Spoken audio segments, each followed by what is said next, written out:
Chapter 7. Aba ang ganda ng ngiti mo ngayon sis ah. Mukhang nadiligan. Kinikilig na sabi ni Alice. Hahaha. Halata na ba? Ikaw ha nakailan kayo? Hahaha. Wag mo na tanungin sis, may inggit ka lang.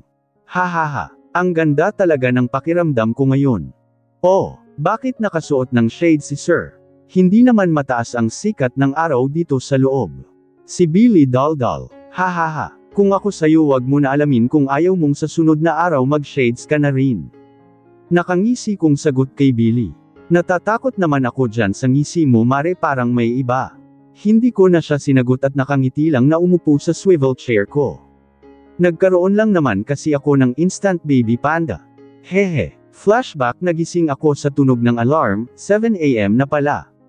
Sobrang antok na antok ako kaya hindi ko na namalayan na nakatulog na pala agad ako. Pero bakit parang ang lagkit ng pakiramdam ko at parang malamig? Pagdilat ko ay nanlaki ang mata ko nang makita ang itsura namin ng manyok kong asawa. Huling dinig ko sa sinabi niya bago ako makatulog hahawakan niya lang pero ang walang hiya hindi lang hawak ang ginawa. Nakasubaw pa rin sa utong ko ang bibig niya. Ang nighties ko ay nakababa na hanggang sa baywang ko at ang daliri niya nakapasok pa sa loob ni Kifi. Kagaling. Hubad din ngayon si Kel at kitang-kita ko pa ang flagpole niya, tayong tayo. Sa inis ko sa kanya ay nasapak ko talaga siya. Pinagsusuntok ko siya sa dibdib. Agad naman siya nagising at nahugot ang diliri niya sa loob ko. Ouch! Baby, it hurts. It hurts. Damuho ka. Ang ginawa mo sa akin ha. Sinasalag naman niya ang mga hampas at suntok ko sa kanya. Kaso hindi niya nalaga ng isa kong suntok at tumama ito sa kaliwang mata niya. Ouch! Baby! Oh my gosh! Oh my gosh! I'm sorry baby! Ikaw naman kasi ba't di mo inilegan? Nabigla naman ako sa nagawa ko. Napalakas talaga ang suntok ko. Hindi nga nagtagal ay nagkaroon siya ng black eye. Natatawa na naaawa ako sa kanya. Agad naman ako kumuha ng ice bag na may yellow para dampian ang pasa niya. Grabe ka naman sa akin, baby. Battered husband agad ako ilang buwan pa lang tayong kasal. Huwag ka mag-inarte dyan. Kasalanan mo yan kung bakit kita nasapak.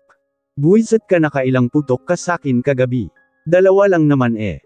Ouch! Dalawa. Panong ginawa mo at hindi ko man lang namalayan paggapang mo sakin. Secret ouch. Baby naman. Nakakarami ka na. Ni minsan hindi man lang sumagi sa isip ko na magiging battered husband pala ako someday. Anong secret ha? Sinamantala mo ko kaya wag ka magreklamo dyan kung maging battered husband ka. Kasi ikaw isang linggo mo na ako pinapahirapan. Isang linggo na laging masakit ang puson ko. Sorry na baby. Gigising na kita next time. Wag ka na magalit. Yamakap naman siya sa akin at humulik sa leeg ko. Kaya nasa sapak nasobrahan sa kalandian. Matapos ko siya dampian ng yelo. Nilagyan ko naman ng cream ang black eye niya. Ang cute niya, mukha siyang panda. Hehe, yung kaninang inis ko napalitan ng tuwa. Cute na cute ako sa itsura niya ngayon. Parang gusto ko tuloy yamakap sa totoong panda. Why are you smiling baby? Bati na ba tayo? Panipip. Hindi pa. Ang cute mo pala pag may black eye ka. Parang gusto ko lagi makita na may ganyan ka. Lagyan ko pa kaya yung kabila. Nakangiti kong sabi sa kanya. Agad naman siyang napalayo sa akin. May pasok pa pala ako baby. Lil I go nako. Pwede ka namang hindi pumasok. Just continue your sleep. I love you baby. Natatarantang sabi niya sabay nakaw ng halik tsaka kumari pa ng takbo. First. Takusa. Dahil good mood na ako ngayon papasok pa din ako. Antok na antok man, sinimulan ko ng mag-asikaso ng almusal namin. 9 AM pa naman ang pasok namin. Pero yung iba ay 7 AM.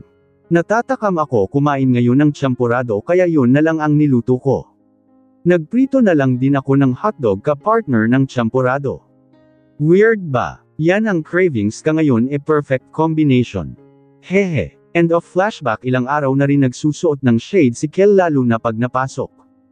Minsan pa nga ay nakita ko ang simpleng pagpipigil ng tawa ni Jepeth nang makita ang istere ng boss niya. Sinasama naman lagi ni Kel ng tingin si Jepeth. Oh, ang cute talaga ng baby panda ko. Hehe, sa sobrang hamaling ko ngayon sa panda ay nagpabili talaga ako kay Kel ng mga stuffed toys na panda. Ayaw pa sana niya kasi parang nang osar lang daw ako. Pinalagyan ko ng maraming stuffed toy na panda sa kwarto namin miski dito sa working table ko ay meron ding dalawa. Nilagyan ko din sa opisina ni Kel at sa secret room para makikita ko pa din pag andin ako. Nakabusangot naman ang mukha ni Kel sa dami ng panda na pinalagay ko. Ang lakas daw ng trip ko. Tumigil naman siya nung sinaman ko na siya ng tingin. Gusto pa ata lagyan ko din yung kabilang mata niya eh. Ang dami nang nawiwerduhan sa mga kinikilos ko miski ang anak naming lalaki. Parehas lang sila ng ama niya. Buti pa si Miro natutuwa pa sa mga trip ko. May meeting ngayong umaga si Kel dahil may dadating daw na bagong investors. Kaya hindi ko muna mailstorbo ang asawa ko ngayon. Ilang oras din ang itinagal ng meeting na laya, umabot na ng tanghalian. Sa labas na nila balak magtanghalian kasama ng mga investors. Nagpa-reserve na lang si Jepeth sa isang restaurant na malapit. Isinama ako ni Kel sa lunch para makilala ko din daw ang new investors ng kumpanya. Nauna na kami pumunta sa restaurant at sumunod na lang ang mga investors. 3 lang naman daw yun. At balita ko mga bata pa yung dalawa. Baby, punta lang ako sa restroom saglit habang wala pa sila. I'll come with you, baby. Wag na baby, saglit lang naman ako dun. Antayin mo na lang sila dito. Are you sure? Yes, baby, okay. Just be quick. Panipid. Nagtungo naman na ako sa restroom para makaihi parang paputok na kasi ang pantog ko. Lately, napapansin ko na napapadalas pag-ihi ko lalo na sa madaling araw. Nag-ayos na rin ako saglit. Habang papalapit ako ay nakita ko na dumating na ang sa palagay ko ay mga investors. Nakatalikod sila sa gawi ko kaya hindi ko pa nakikita ang mukha nila. Pero mukhang matatangkad. Lumapit ako sa asawa ko. Inalalayan naman niya ako makaupo sa tabi niya. This is my wife, Brianna. Baby, they are our new investors. Napatingin naman ako sa kanila at nanlaki ang mata. Parehas kami ng naging reaksyon ng isang investor. Parehas kami nagkagulatan. Oh, Bri, hi magkakilala kayo baby yes. Napakagatlabi naman ako. Huwag sana atakihin ng selos ang kulimonata. Seryoso naman ang mukha ni Kel na nakatingin sa akin. Kapatid ko nga pala siya Ma'am Cass. Ito naman po ang stepfather ko si Mr. Rayleigh Smith at si Mr. Vince Russell Chavez. They are our new investors. Nginitian ko naman sila at binati pabalik. Nahal ata ni Jepeth na inaatake na naman ang boss niya kaya umiksena na siya. Hinawakan ko naman ang kamay ng asawa ko na nakapatong sa hita ko. I intertwined our fingers para ma-feel niya na siya lang naman. Paano kayo nagkakilala ng asawa ko? Ayan na, nagsimula na siya mag-usisa. Kasalukuyan na kaming kumakain ngayon.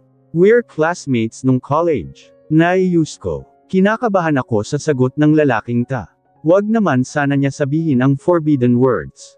Ang nanligaw siya sa akin noon. Magamalala talaga si Kifi bago ko pamapaamo ang asawa ko. Pinagkurap-kurapan ko naman ng mata si Jasper at mukhang na-gets naman niya dahil wala na siyang ibang sinabi. Ang alam kasi ni Jasper ay wala pa akong asawa. Yun ang sabi ko sa kanya noon. Sana lang wag na siya magtanong pa. Okay. Alam mo hanggang ngayon iniisip ko pa rin kung saan nga ba kita nakita eh. Familiar ka talaga sa akin. Nabilaw ka naman ako sa sinabi niya. Oo nga pala nakita na niya ang picture ni Jasper sa profile picture nito. Nung nabasa niya kasi ang message ni Jasper sa akin, nakita ko na ini-stop niya muna ang profile nito bago blinok. Nalantian na. Kailangan ko na siguro bumili ng maraming painkiller. Yari talaga ako pag naalala yon ng asawa ko. Mapapasayaw talaga ako ng careless whisper na tibak lang ang suot. Talaga, baka nakita mo na rin ako sa Batangas last time. Mahabaging langit, Batangas. What do you mean? Nakita mo na ba ako doon dati pa? Parang, ikaw yung kasama ni Brian noon sa tabing dagat. OMO. Nakita niya ba kami nag-shock-shockan noon? Lupa bumukas ka at lamunin mo na ko. Lalo naman kumunat ang noo ng asawa ko. Hindi pa man din nakakapagsalita si Kel ay tumunog na ang cellphone niya. Excuse me, I'll just take this call. Nakahinga naman ako ng maluwag dahil doon. Kinailangan na rin namin bumalik sa company dahil may mga kasunod pa na meeting si Kel. Kaya nagpaalam na rin kami sa mga bisita. Sana lang talaga nakaligtas na ko. Baka pag-uwi sa bahay bawian naman ako ng asawa ko. Sa Cavite na lang muna kaya ako umuwi. Hehe, bahala na. Galingan ko na lang siguro gumiling. How are you, Bray? Hi. Hindi ko akalain na si Jepeth pala ang kapatid mo. Oo nga hindi kasi kami masyado magkahawig. Hindi ko rin akalain na ang boss pala ni kuya ang asawa mo. Last time kasi na nagkausap tayo sabi mo ay single ka. Sorry pala for that. I need to hide my information to everyone kasi that time dahil hindi alam ni Kel nung una na nagkaanak kami. What? May anak ka na? Wala ako nabalitaan. Yeah. Kambal sila. Narito kami ngayon sa loob ng elevator. Nagkataon kasi na nagkasabay kami. Papunta si Jasper sa office ng asawa ko, ako naman ay department namin. Hiyang-hiya ako sa kanya dahil nagsinungaling ako sa kanya at baka nakita niya kami noon ni Kel na naglalampungan sa dagat. Naman kasi tong asawa ko gusto yung may thrill. Actually, hindi naman ako nagulat na malaman na may asawa ka. Nung nagkita kasi tayo sa Batangas, bago mo pa habarin, nakita ko na may suot kang wedding ring. Hindi ko lang inexpect na isang Leo Michael Guevara pala yun. Grabe, nakakahiya. Sinakiyan niya lang pala pagsisinungaling ko noon. Alam mo na pala noon pa na may asawa na ko. Sinakiyan mo lang talaga ang trip ko. Nakanguso kong sabi. Haha, yeah. And I think kasi that you have personal reason kung bakit ayaw mo ipaalam. And now, I understand. Besides, it's totally okay if you want to keep your marriage private. You don't have to explain it to everyone. Nakangiti niyang sabi. Tumunog naman ang elevator at andito na ako sa floor na pupuntahan ko. Si Jasper naman ay sa mas mataas pa na floor. Agad naman ako nagpaalam kay Jasper at binigyan siya ng matamis na ngiti. Sayang talaga, huling dinig ko sa sinabi ni Jasper. Alin naman kaya yung sayang? Anyways, baka may kausap siya na hindi ko nakikita. Ako kasi madalas ko kausap si Self Madalas pa nga kami mag-away minsan. Mukhang delikado na naman si Self kanta yun. Napapakanta ako niyan ngayon dahil pag nalaman ng asawa ko na ang pinagseselosan niya noon na ex-suitor ko ay andito sa loob ng company niya, delikado talaga ako. Ex-boyfriend, ex-suitor at present ko pare-parehas andito sa iisang lugar. Iba talaga ang kamandag ng isang sangre. Hehe, 1 week vacation leave naming mag-asawa. Papunta kami ngayong araw sa Kabilao Island. As per my husband's promise, babalik kami sa lugar kung saan una kami nag-meet at kung saan naganap ang paggawa namin kay Mira at Kill. Hehe, feeling ko nagkukyulay kamatis na ako ngayon. Bigla ko kasi naalala yung hot steamy night namin at yung mga corny pero may bentang banat niya. What are you thinking, baby? You're smiling. Tanong ni Kel habang nagda-drive. Saglit siyang tumijin sa akin. Lumingon muna ako sa backseat para tignan ang kambal. Baka kasi marinig nila ang sasabihin ko. Kasalukuyan naman tulog ang dalawa. Naalala ko lang mga kakomihan mo noon. Panipi. Kinilig ka lang Ayaw mo pa aminin sa asawa mo. Hehe. Oo na. Dahil dyan sa kakomihan mo nagkaroon tuloy tayo ng 2 bata. Natatawang sagot ko. Panipi. Effective pala yun. Sige mamaya magpapaka-corny ako ulit para masundan na ang mga panganay natin. Wala pa bang laman yan? Nakangiting sagot ni Kel. I don't know. Wala pa siguro. I'm taking pills kasi. Napatili naman ako nang biglang prom-ino si Kel. Ano ba namang lalaking ta? Baby, kailan pa? Since nung ikasal tayo. Bakit? Ayaw mo ba? Huminga si Kel ng malalim at halatang disappointed. Haste. Hindi naman sa ganun baby. Akala ko lang kasi buntis ka na ulit dahil sa mga mood swings at cravings mo. You know hindi ko kasi naranasan na alagaan ka noon nung pinagbubuntis mo ang kambal. Gusto ko kasama mo ako sa lahat ng check-ups mo at sa pagbili ng gamit nila. All throughout your journey sa pagbubuntis mo, gusto ko kasama mo ako. Hanggang pag-aalaga sa iyo at sa baby natin paglabas nila. Pero okay lang naman sa akin kung hindi ka pa handa. Alam ko naman na hindi talaga madali. Excited lang talaga ako. Nakangiti niyang sabi pero malungkot ang mga mata. My poor baby. Hindi naman talaga ako nag-pills. Hindi ko masabi-sabi sa kanya na may PCOS ako kaya hindi ako ganun kadali magbubuntis lalo pa at matagal-tagal na din ako tumigil sa gamutan ko. Nginitian ko na lang siya at muli siya nagpatuloy sa pagdadrive. Naging tahimik lang ang buong biyahe namin hanggang makarating kami dito sa Kabilaw Island. Sobrang namiss ko dito at mas lalong gumanda. Sinalubong naman kami ng mga staff dito at sila na ang nagdala sa mga gamit namin. Patungo kami ngayon sa tutuluyan naming bahay bakasyunan. Napakaganda talaga dito. Maputi din ang buhangin at pinong-pino. Napakasarap din ang simoy ng hangin. This is heaven. Nakaka-relax. Wow ma, ang ganda-ganda naman po dito. Namamanghang sabi ni Mira. Oo anak, maganda pa rin dito. Alam mo ba, dito kami nagkakilala ng papa nyo. Muli ako napangiti sa naalala. Talaga ma, dito rin ba kami nabuo ni Kiel? Natawa naman si Kel sa tanong ng anak namin. Puro kalokohan talaga. Yes, my princess. Dito namin kayo ginawa ng mama mo ng maraming beses. Ouch! Baby nananakit ka na naman kung ano-ano sinasabi mo dyan sa anak mo. Saan ba tayo tutuloy? Dito na tayo baby. Ha! Ito yung bahay bakasyunan na nakita ko noon Yung habang naglilibot-libot ako noon. Ang sabi nung caretaker sa may-ari daw ito ng isla. Ibig sabihin si Kel ang may-ari ng isla na ito. Sayo ba ang bahay na yan, baby? Yes, baby. Why? E di ibig sabihin pag-aari mo itong buong isla. Yeah. Who told you that? Yung caretaker nyo noon nung nakausap ko. Nasa ibang bansa ka pa daw nung time na yun at bihira lang bumisita dito. Haha, si Manang talaga napakadaldal. Dati sa akin, Napakunot noon naman ako sa sinabi niya. Binenta na ba niya? Sayang naman. E kanino na? Sa misis ko. Hindi na lang ako ang may-ari nito kundi pati ang misis ko at ang dalawang anak ko napangiti naman ako sa sinabi niya. Ang sweet naman ng asawa ko. Kinikilig na naman si Self. May reward ka sakin mamaya. Hehe, tumuloy na kami sa loob at sobrang nakakamangha ang design. Ang aliwalas sa mata at talagang mafe-feel mo talaga na nasa province ka. Parang ang sarap na lang dito tumira. May mga residente din ditong nakatira sa tabi lang ng nasasakupan nitong isla ni Kel. Ang pangunahing hanap buhay nila ay pangingisda sa mga kalalakihan at mga kababaihan naman ay gumawa ng daing at iba pang pinatuyong isda. Ang ibang mga bata at kadalagahan naman ay gumagawa ng bracelet na souvenirs para sa mga bata at kadalagahan naman ay gumagawa ng bracelet na souvenirs para sa mga bakasyonista. Nagpahinga na muna kami saglit pagkatapos magbihis. Nagpahanda na rin ng pagkain si Kel para sa aming pananghalian.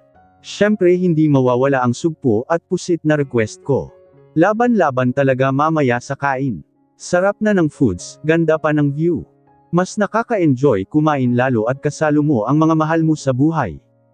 Tuwang-tuwa naman ang kambal maglaro sa buhanginan. May mga nakakalaro din sila na ibang bata. Kasama pala namin si Yasmin ngayon, ang dating nag-aalaga sa mga anak ko nung panahon na hindi pa kami nagkikita ni Kel. Siya ulit ang kinuha kong mag-aalaga sa dalawa dahil kampante at tiwala na ako sa kanya. Mas nilakihan ko na lang ang pasahod ko sa kanya with other benefits. Matagal-tagal pa naman kami dito kaya sa sunod na araw na lang ako magbabad sa tubig. Gusto ko muna maglibot ulit dito at makilala ang ibang residente. May malapit na palengke din dito na puntahan ng mga dayuhan at bakasyonista para makabili ng mga pasalubong nila. Kinagabihan ay maaga nakatulog ang kambal dahil napagod sa mahabang biyahe at maghapong paglalaro. Kasama nila si Yasmin sa kwarto sa pagtulog. Si Jepeth ay may sarili din kwarto na katapat lang ng kwarto ng kambal. Balak namin mag-movie marathon ngayon ng asawa ko habang nag-iinuman. Bonding lang naming dalawa. Naka-prepare na ang malalamig na beers at pulutan namin. Nakapag-shower na rin naman kaming mag-asawa kaya gusto na lang namin mag-Netflix and chill. Hindi ko alam kung ano magandang movies dito kaya nag-select na lang ako ng random movie. Nakaupo kami sa sahig na may carpet at nakapatay na rin ang mga ilaw. Nakaakbay naman sa akin si Kel habang umiinom kami ng beer. Burning Betrayal ang napundot ng daliri ko kaya ayon na lang ang papanoorin namin. Tama lang ang title ng movie na Betrayal kasi traidor siya. Nag-init tuloy ako bigla sa mga eksena. Sexy movie pala ta. Ang katabi ko tahimik lang pero sure ako nakatayo na yang alaga niyan. Patuloy lang sa panunood si Kel habang nainom ng beer. Ang kaninang kamay niya na nasa balikat ko, ngayon nasa baywang ko na at pumipisil-pisil. Bumibuelo lang ata tong lalaki na tae. Patay mali siya na lang ako. Kunwari di ako affected sa kaldegan na nakikita ko. Lalong hindi rin ako naiinggit no. Nairaos naman namin ang isang movie na hindi kami nag-shock-shockan ni Kel. Puro pisil lang ang ginagawa niya. Hangga naman ako sa pagpipigil niya ngayon. Parang pinaghandaan. Ewan ko ano ba nangyari sa story kasi wala naman ako naintindihan sa pinanood ko. Lumilipad kasi ang isip ko. Ngayon naman Just a Stranger ang pinapanood namin. Grabe talaga. Nana Nadia bata. Bakit ayan ang naka-next? Bakit puro nakakawet mga napapanood namin?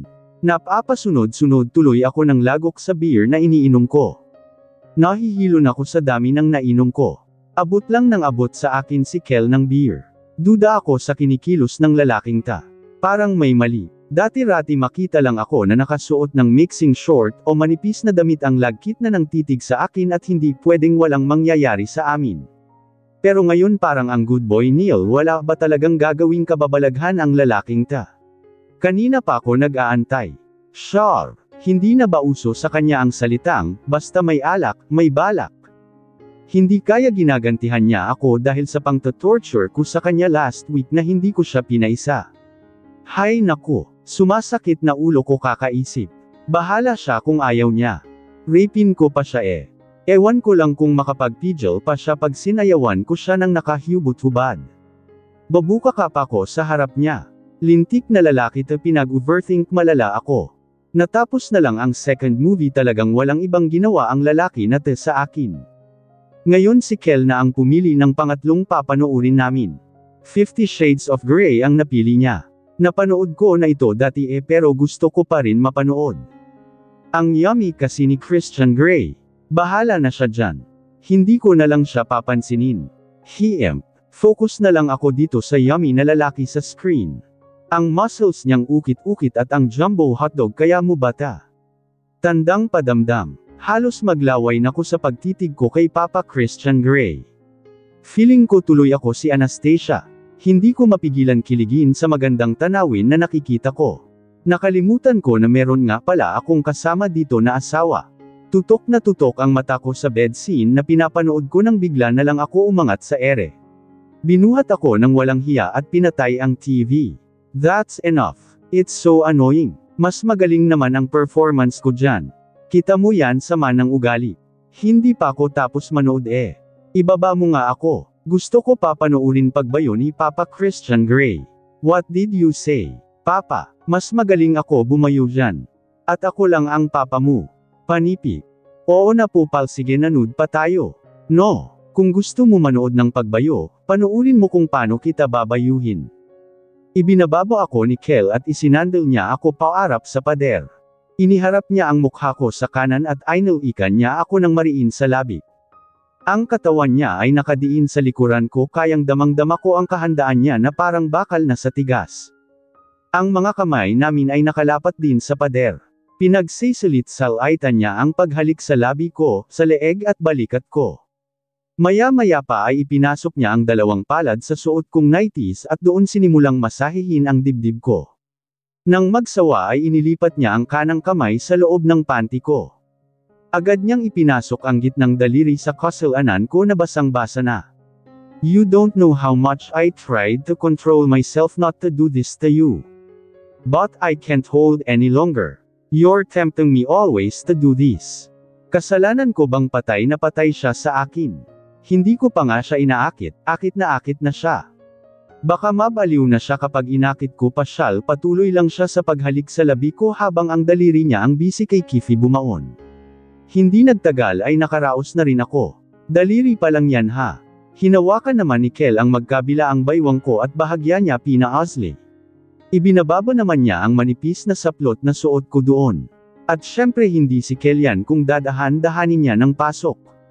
Dapat biglaan lagi. Mapapasinghap ka na lang talaga. Unang tira, sagad agad. Moto niya ata yun sa buhay. At walang humpay na nga siya bumaon sa akin. Talagang pinakita at pinatunayan niya sa akin na mas magaling siya kaysa kay Papa Christian Grey. O edi sige na, sa dami ng posisyon na ginawa namin sa ilang oras, ewan ko na lang talaga kung masabi ko pa na wala siyang binatbat. Sa pader, sa couch, sa gilid ng kama, sa pintuan, pati haya, padapa, patuwad lahat na. Siya na talaga, walang patawad. Sa ginawa namin buong gabi ay tinanghali taga ako ng gising. Only kaldag ba naman? Hindi pa sapat ang tulog ko. Para akong lutang habang nagtatanghalian kami pero yung asawa kong magaling sa lahat, parang wala lang sa kanya. Hindi ko man lang makitaan ng pagod ang ganda pa ng ngiti. Parehas sila ni Jepeth parang ang saya-saya nila. Samantalang kami ni Yasmin ay parang lutang. At bakit naman puyat ang babaeng ta? Sa pagkakaalam ko maaga sila natulog ng kambal. Itsura ni Yasmin parang nilamog din kagabi. Nanlaki naman ang mata ko sa naisip. Hindi kaya pinaningkitan ko naman ang mata si Jepeth na pasulyap-sulyap tingin kay Yasmin. Nako talaga naman, pag tinamaan ka ng magaling. Don't bring up the past of a person who is trying to improve their future. Andito kami ngayon sa dalampasigan ni Kel at ng kambal. Pati na rin si Yasmin na parang zombie dahil sa puyat. Halata naman dahil ang laki din ng eyebags niya. Mas malala pa ata ang pinagpuyatan ng babaeng ta. Nasa gilid lang din ay Jepeth na nakamasid kay Yasmin na paika-ika maglakad. Lintian. Natano ko ang kambal na may kalaro na magandang batang babae na may pagkakulot ang buhok. May dimple siya sa kaliwang pisngi. Ang cute niya. May isang batang lalaki din silang kasama pero hindi siya masyadong nakikipaglaro. Actually nakamasid lang siya kay Miro habang naglalaro ng buhangin. Mukhang mas matanda din siya ng ilang taon dahil matangkad siya. Napakagwapong bata. For sure maraming babae ang paliyakin ng batang ta. Niyaya ko si Kel na pumunta sa palengke malapit dito. Gusto kong maglibot sa paligid ng isla. Nakasuot lang kami ni Kel ng simpleng pambahay. Naka-couple shirt kami na kulay peach at short na color white. Nakasuot din kami ng cap na kulay puti. Ang kambal ay binabantayan ni Yasmin at Jepeth. Wag naman sana bantay sa lakay itong si Jepeth. Tiwala naman ako na hindi nila pababayaan ang kambal. May mga bodyguards din naman ang mga ito. May mga kasama din kaming bodyguards pero naka-civilian lang sila at hindi naman gaanong nakadikit sa amin. Magkahawak kamay kaming naglilibot-libot dito sa palengke. Ang daming magagandang paninda at mga sariwang laman dagat. Namili kami ng kung ano-anong pwedeng ipasalubong sa family and friends namin. Usually, mga handmade yung mga pinagbibili ko. Habang namimili kami ay may nakaagaw pansin sa akin sa isang pwesto. Nagtitinda siya ng iba't ibang klaseng isda. Dagsa din ang namimili sa kanya.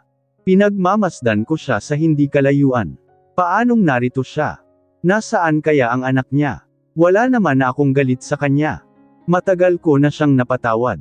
At palagay ko ay sapat na ang karmang inabot niya sa ginawa nila sa akin. It was Maria Elise. Ayaw ko sana makialam sa problema nilang mag-asawa kaya hindi ko alam kung sasabihin ko ba kay Kurt na narito sa Kabilaw Island ang asawa niya. Naaawa na rin naman ako kay Kurt dahil kung saan-saan na niya hinanap ang asawa niya. Hindi ko alam kung alam ba ni Elena na narito siya o nililihim niya lang din kay Kurt. Gusto kong makausap sana si Elise ng masinsinan.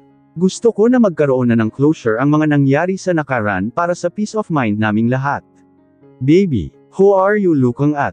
Panipi. An old friend. I never expect na makikita ko siya rito. We're not in good terms nung last time na magkausap kami. Gusto mo ba siya lapitan? Sana, kaso mukhang busy pa siya. Ang dami niyang mamimili. Akong bahala, baby. Just stay here. I'll be back. Lumapit si Kel sa pwesto na itinuro ko at sa paglapit ni Kel, nakita ko naman ang pagtulala ng mga kababaihan sa asawa ko. First, hanggang tingin lang kayo. Miss, pwede bang pakyawin ko na lahat ng paninda mo? As in lahat. Eh wow, yamanin. Magkahalong pagkamangha at pagtataka naman na nakatingin si Elise sa asawa ko. First, umayos siya. Tama na yung nakuha na niya si Kurt sa akin. Lalagasan ko talaga lahat ng buhok niya pag nagkagusto siya sa asawa ko. Sir, kasi po marami po ang gusto din makabili sa akin. Pasensya na po kung hindi ko lahat maibibigay. It's okay. Ako na magbabayad ng lahat ng bibilhin nila sa'yo. You can go ahead. Hindi naman makapaniwala yung mga mamimili sa narinig. Talagang tuwang-tuwa sila. Pati tuloy yung ibang bibili dapat sa ibang tindahan nakisiksik na rin sa paninda ni Elise para makalibre. Sobrang nagpapasalamat sila kay Kel na kulang na lang ay halikan na ang asawa ko. Yung iba napapa-yakap at napapa-haplos na sa kanya. Karamihan puro kababaihan na. Matatanda at dalaga. Para-paraan din. Umiiwas naman si Kel pag mga chicks ang magtatangkang humawak at yamakap sa kanya. Kala mo tatakbong senador kung pagkaguluhan.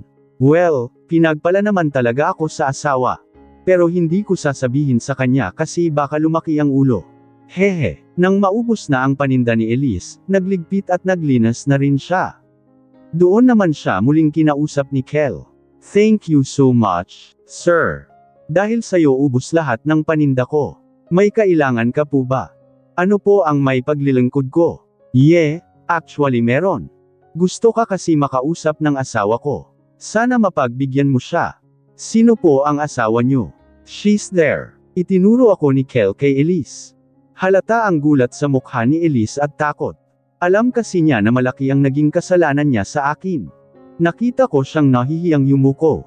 Lumapit naman ako agad sa pwesto nila. Humawak naman sa baywang ko si Kel para alalayan ako.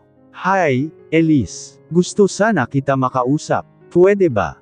Sige. Saan ba? Ikaw, kung saan Paud? Nakakahiya kasi pag sa bahay na tinutuluyan ko masikip doon. Pwede bang doon na lang sa malapit sa dalampasigan? May mga bench doon na pwede nating pwestuhan. Kung okay lang naman. Okay, lang sa akin. Bast makakapag-usap tayo ng maayos. Panipik. Nagtungo kami ni Elise sa sinasabi niya. Si Kel at ang mga bodyguard ay nakapwesto naman hindi kalayuan sa amin. Tahimik at nakayuko lang si Elise pagkaupo namin. Hindi din muna ako agad nagsalita at tumingin muna sa karagatan.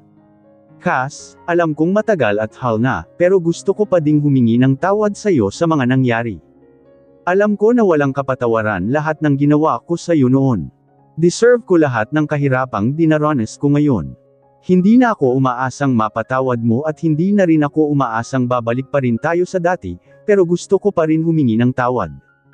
At habang buhay dadalhin ng konsensya ko ang lahat ng nagawa kong mali. Patawad talaga, Cassandra. Umiiyak na sabi ni Elise. Dama ko nagsasabi siya ng totoo at sincere. Nararamdaman ko ang bigat ng kalooban niya. Medyo pamayat nga si Elise ngayon pero hindi pa rin maitatanggi ang kagandahan niya. Napatawad na kita. Ha! Natawa naman ako sa reaksyon niya. Mas magaan pala talaga sa kalooban kapag tuluyan ka ng nakapagpatawad. Napatawad na kita. Kayo ni Kurt. Matagal na. Masaya na ako sa buhay may asawa ko ngayon. Actually, gusto ko pa nga magpasalamat dahil nangyari lahat ng iyon dahil kung hindi ko kasama ang naging asawa ko ngayon. Hindi ko magiging anak yung mga anak ko ngayon. Kaya patawarin mo na rin ang sarili mo. Nagmahal ka ng lalaki sa maling panahon at pagkakataon. Pero ngayon, sa palagay ko ay nasa tamang panahon na kayo ni Kurt. Bumalik ka na sa kanya. Ikaw na ang legal. Ikaw rin baka mahuli ka at mag-asawa na yun ng iba. Nakangiti kong sabi sa kanya. Nakita ko naman ang pag-aliwalas ng ore niya kahit luhaan ang mga mata niya. Ngumiti naman siya sa akin. Maraming salamat, Cassandra. Sobrang nahihiya ako sa'yo. Salamat at napatawad mo na kami. Nabawasan ang bigat sa dibdib ko. Mas makakatulong na ko ng maayos. Maraming salamat talaga. Mas lalo naman umiyak ngayon si Elise. Niyakap ko naman siya. Nagkaroon man ng lamot ang pagkakaibigan namin, handa pa rin naman ako makipagkaibigan sa kanya. Hindi man kagaya ng dati pero at least may naging improvement. Bumalik ka na sa Cavite. Miss na miss ka na ni Kurt. Hindi ko alam, kasi baka hindi na niya ako tanggapin. Baka galit siya sa akin dahil tinakasan ko siya. So, papayag ka na lang talaga na hindi mo man lang sususbukan makipag-usap kay Kurt at papayag ka talaga na mag-asawa ulit ng iba ang asawa mo. Ganon ba ang gusto mo? Hindi. Ayoko. Wala lang talaga akong lakas ng loob humarap sa kanya baka ipagtabuyan niya lang kami ng anak niya. Bakit naman niya kayo ipagtatabuyan? Anak niya yun. Asan nga pala ang anak niyo? Baka nakikipaglaro na naman ang batang yun malapit sa dalampasigan. Huminga muna siya ng malalim bago ipinagpatuloy ang pagsesalita. Noong ipinagbubuntis ko pa kasi ang anak namin, pinagdadahan niya na sa kanya yon. Isang beses kasi nakita niya ako na may kayakap na lalaki which is childhood best friend ko lang naman yun na dinadamayan ko dahil broken hearted. Walang mali siya yon sa amin at dahil nga nakuha ko lang si Kurt sa agaw, hindi na siya nagdalawang isip na pag-isipan ako na baka naglalandi din ako sa iba at iba talaga ang ama ng anak ko. Oo nga naalala ko, nung malaman ni Kurt na buntis ako, lagi niya sinasabi na siya ama ng pinagbubuntis ko at binabaliwala ang pagbubuntis ni Elise. Ayun pala ang nangyari sa kanila. Nakaramdam naman ako ngayon ng awa sa kanya. Hindi muna siya pinakinggan ni Kurt na makapagpaliwanag. Naintindihan ko pero sana mabigyan niyo rin ng chance ang sarili niyo na makapag-usap. Hindi ba siya hinahanap ng anak niyo? Hinahanap. Parang may pagka-rebelde nga kumilos ang anak namin dahil gusto niya na magkabalikan kami ng ama niya at makasama namin araw-araw. Hindi ko naman may pangako sa kanya. Ayokong umasa siya na magkakabalikan pa kami ng ama niya. Sa bawat maling desisyon talaga ng magulang, ang anak lagi ang mas naghihirap. Hindi pa huli ang lahat Elise. Maging matapang ka, subukan mo, para sa anak mo at para sa sarili mo. Oo, Cass, gagawin ko. Maraming salamat talaga sa lahat. Napakabuti mo pa rin sa akin. Sana alagaan at mahalin ka ng tapat ng asawa mo bagay na hindi nagawa ni Kurt sa'yo dahil sa akin. This time, sana bumawi sa'yo ang tadhana. Sobra-sobra pa, Elise. Wala na akong ibang mahihiling dahil nasa kanya na lahat ng kailangan ko. Bawing-bawi na ko, hehe. Tuldok. Nagyakapan kaming muli bago nagpaalam sa isa't isa. Sobrang saya ng puso ko. Nawala na yung mabigat na bagay. Bago umalis ay hiningi ko muna ang cellphone number niya. Dumaan muna din kami saglit sa bahay niya para ihatid siya. Hindi ko na nakita ang anak niya dahil nasa labas pa. Umalis akong may ngiti sa labi. Buti na lang at bumalik kami dito sa Kabilaw Island. Dito ako noon nagpagaling ng puso kong sugatan ngayon dito rin kami nagkaaayos ng naging dahilan ng sugatan kong puso. Parang magical ang lugar na ta. Ano pa kaya ang dalang milagro ng lugar na ito sa buhay namin? Tinanong ni Kel ang tungkol kay Elise kung paanong hindi kami naging okay noon. Habang naglalakad kami pabalik ay ikinwento ko lahat sa kanya. At ngayon, gusto na naman niya sa paki ng ex ko. Hindi lang isa kundi bogbog daw ang gagawin niya. Hay naku. Dapat nagdala ako ng gamot nito para sa saltik eh. Pinalubag loob ko na nga lang siya eh. Sinabi ko na mabuti nga at nagloko si Kurt kung hindi rin ako pupunta dito at hindi rin kami magkakakilala at magkakaanak. Kaya dapat pasalamat pa siya at naging siraulo si Kurt. Kumalma naman siya sa isiping yun pero busanggot pa din ang mukha. Pero may bumabagabag pa rin sa isipan ko. Bakit ganun si Elise at Elena pala ang magkapatid pero bakit kahawig ni Elena si Elvisa? Pero si Elise at Elena, bahagya lang na magkamukha. Parang si Elise ay kamukha ng nanay nila at si Elena naman ay kamukha ng tatay nila. Akala ko tuloy noon si Elvisa ang tinutukoy ni Elena na kapatid dahil mas magkamukha pa nga sila eh. Ay ewan, gumagana na naman pagiging merits ko. Tinago ko na tesabol eh. Hapon na nang makarating kami sa rest house. Naabutan naman namin ni Kel na natatarante si Yasmin. Si Jepheth naman ay may kausap na matangkad na lalaki habang hawak sa balikat yung batang lalaki na nakita ko kanina na nakatitig kay Mira. What happened, Yasmin? Naku, sir, Ate Cass, sinuntok po kasi ni Kel yung bata kanina. Damyugo ang labit. Agad naman kami lumapit kila Jepheth para alamin ang nangyari. Daddy pala nung bata ang kausap ni Jepheth. Anak, what really happened? Bakit sinuntok mo yung bata? I asked Kel. Because she kissed Mira on her lips. Napasinghap naman ako sa sinabi ng anak ko. Kita ko ang sama ng tingin niya sa batang lalaki na yun. Pero nakangisi lang ito na parang hindi nagsisisi sa ginawa niya. Galit na galit naman si Kel at gusto ring patulan yung bata.